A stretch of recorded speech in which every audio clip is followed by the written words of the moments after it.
When you're looking at your theme customizer, you may see an alert or you might get a message and it might say something like this.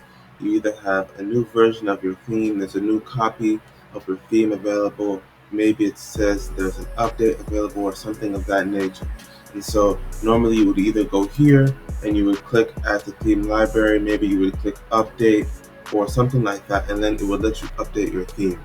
Now, this can be a little, if you've never done this before or you're not sure what's going to happen, it can be a little bit stressful because you're not sure what changes are going to be applied, or if I update my theme, am I going to lose some of my changes? So I thought I'd make this quick video just to kind of help understand the process of what actually happens when you're updating your theme, some things to keep in mind and things of that nature. So when you're updating your theme to the newest version, essentially what's happening is theme developers, the company that you bought your theme from, they've made improvements to the theme. So it could be that they've added new features to the theme to make the theme either more user-friendly or to make it more customizable for you as a merchant. Maybe they've added different things that would appeal to customers, different elements of the theme that they think that, okay, this would be um, make the theme more prestige and more prominent for customers. So they've made improvements to the theme itself. Now, instead of you having to go back to the company that you bought the theme from and then re-download it and then upload it here in your theme library, they've made it simple enough that you can just come in here and add it to your theme library and update the current theme that you're using.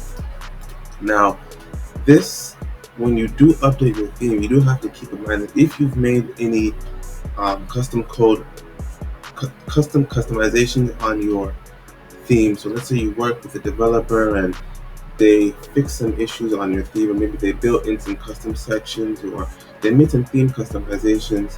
Maybe they included a third-party app that was tailored to your theme, and so your developer worked with you on that.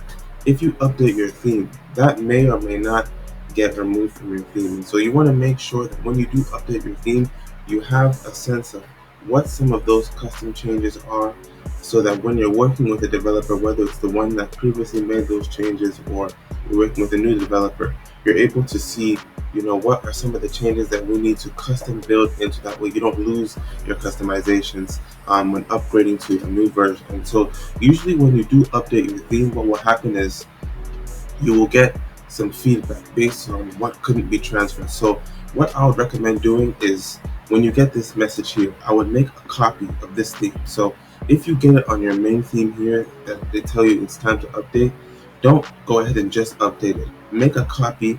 Once you get this copy, you'll see the copy in your theme library.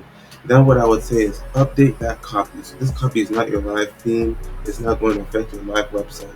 So you update this live copy, and then from there, if everything was successful, then okay, you know that okay, I can update my live theme, no issues. Now, if you update the copy theme and then you see, okay, it says maybe in my assets folder there's a couple of JavaScript files that are going to have a conflict, or maybe there's a couple CSS files that's going to have a conflict, or maybe some liquid files that will have a conflict.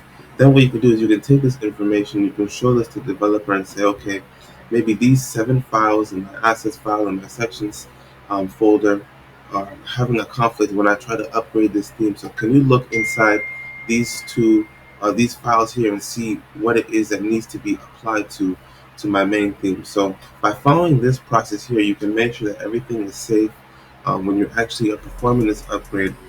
So you're not losing any customizations, you're not wasting time, and everything can be applied in a smooth manner. So I wanted to make this quick video here just to kind of explain the process of how that works, so that way you don't lose any customizations when you're working on your theme.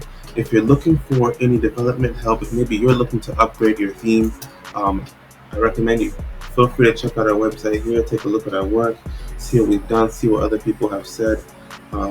Just take a look around and feel free to reach out if you have any questions. But once again, if you need to update your theme or if you have any questions about the process, please feel free to reach out and I'll be happy to help. But I hope this video was helpful.